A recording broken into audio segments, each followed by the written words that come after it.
ఈ భరత భూమిలో కులాతీత మతాతీత పండుగ అయినటువంటి మొహరం పీర్ల పండుగ గురించి మన భాషా గారు చెప్తారు. మొహరం అనేది పీర్ల పండుగ, వీరుల పండుగ. ఇమాం హసన్, ఇమాం హుస్సేన్ అనే ఇద్దరు అన్నల తమ్ముడు. వాళ్ళు కేవలం న్యాయబద్ధమైన పంచాయతీ కోసము అరబ్ దేశంలో పీర్ల పండుగ పుట్టింది.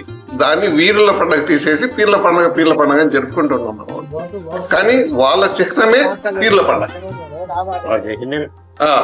అందుకు 10 రోజులు మేము పండుగ జరుపుకొని 10వ రోజు వాళ్ళు స్వర్గస్థులైనారు అనమాట. ఇమాం హసన్, ఇమాం హుస్సేన్ అనే వాళ్ళు. ఆ 10వ రోజు లాస్ట్ డే మనం పీర్ల పండుగను అదే వీరుల దినంగా సంతాపం తెలుపుకొని అక్కడ నుంచి మనం ఆల్విదా పాడుకుంటా వస్తాం అన్నమాట.